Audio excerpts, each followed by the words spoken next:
Nombreuses sont les personnes qui se questionnent sur le coût des honoraires des architectes et même des ingénieurs de génie civil. Très souvent, vous voulez mettre sur pied votre projet de construction et lorsque vous approchez des professionnels du domaine, ils vous font part de ce que les études peuvent vous coûter 2% du coût de votre projet. Pour ceux-là qui n'estiment pas en pourcentage du coût du projet, on vous dira par exemple que pour un bâtiment R+4 sur 250 mètres carrés, les études vous reviendront à un coût forfaitaire de 1 million de francs CFA. Pourquoi 1 million? Vous êtes très souvent étonné. Dans cette vidéo, on se propose donc de faire une analyse pointue de ce que peut valoir le coût des prestations de certains professionnels de génie civil. Je vais prendre un cas pratique. Très souvent, nous sommes sollicités pour pouvoir mettre sur pied des projets de construction. Nous demandons très souvent les plans architecturaux, mais aussi les plans de structure. Lorsque ces plans sont mis à notre disposition, il y a 3 prestations. La première, c'est la visite de terrain. La deuxième, c'est la contre-expertise. Et la troisième, c'est la phase du devis. Ceci dit, avant de faire un devis à un client, il est tout d'abord question de faire une descente sur le site. Pas parce que des ingénieurs ou alors les architectes qui ont conçu le projet ne l'ont pas fait, simplement parce que nous voulons avoir une idée du futur terrain qui nous attend. Lorsque cette visite de terrain est faite, elle permet parfois d'apprécier la pente et certains éléments. Il est donc question de passer à la contre-expertise. J'ai déjà expliqué que la contre-expertise consiste à soumettre son projet de construction à un œil critique. Votre ingénieur a dimensionné le bâtiment, il a conçu un plan de fondation, des plans de coffrage. Il est donc question de se dire pourquoi avoir pris des semelles isolées et non pas des semelles filantes. Vous, en tant que maître d'ouvrage, vous n'avez pas la compétence technique pour pouvoir apprécier ces plans. Lorsque nous faisons cette contre-expertise, nous faisons donc des remarques aux clients par rapport aux différents plans qui ont été mis à notre disposition.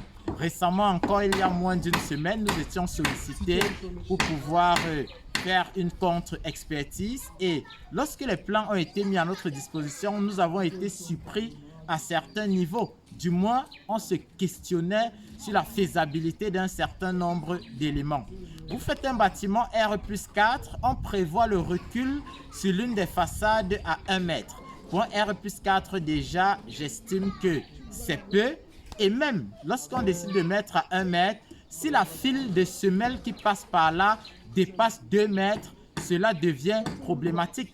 Parce que par rapport à l'axe, la semelle va prendre de part et d'autre, à moins qu'elle soit excentrée. On avait donc sur le plan de fondation du dit projet des semelles de 2,50 en semelle de rive avec un recul d'1 mètre. Vous voyez donc que vous allez avoir 25 cm de votre semelle chez le voisin. La contre-expertise consiste donc à déceler des éléments comme cela.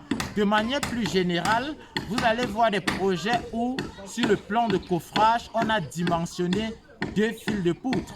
On a dimensionné par exemple la file AA et la file BB. Qu'en est-il des autres fils? Parfois, l'ingénieur estime que le coût de la prestation n'était pas suffisant pour qu'il s'asseye et fasse un travail méticuleux, c'est-à-dire au cas par cas, en prenant en compte toutes les hypothèses. Il est donc question, lorsque le coût de la prestation est biaisé, parfois on n'essaye pas de justifier, mais parfois certaines personnes se retrouvent à faire un travail de qualité approximative. Si vous faites par exemple un bâtiment R+4, vous avez une file de poutre où vous aurez un porte-à-faux de 1,20, une autre où vous aurez un porte-à-faux de 1,60. L'ingénieur dimensionne la file où il y a le porte-à-faux d'1,20, il ne dimensionne pas celle où il y aura le porte-à-faux d'1,60. On prend donc le ferraillage de cette file, on reproduit à toutes les autres poutres. On se retrouve donc dans une position pas intéressante pour le porte-à-faux de 1,60. Ceci revient simplement à dire que lorsque on demande par exemple 1 million pour le coût de certaines prestations, c'est parce que l'ingénieur aura à prendre en compte un certain nombre d'hypothèses. Ça va donc être du cas par cas. Non seulement toutes les fils de poutre doivent, c'est obligé, être calculés, chaque poteau doit être calculé. Il peut arriver qu'on résume les sections en fonction d'un encadrement. Je prends par exemple le cas des semelles. Vous êtes sur un bâtiment où la contrainte varie entre 100 et 400. Vous décidez de faire des semelles qui sont comprises entre 100 et 200. Vous leur attribuez une section. Entre 200 et 300, vous attribuez une section. Entre 300 et 400, vous attribuez une autre section. Vous aurez donc 3 sections différentes pour les semelles.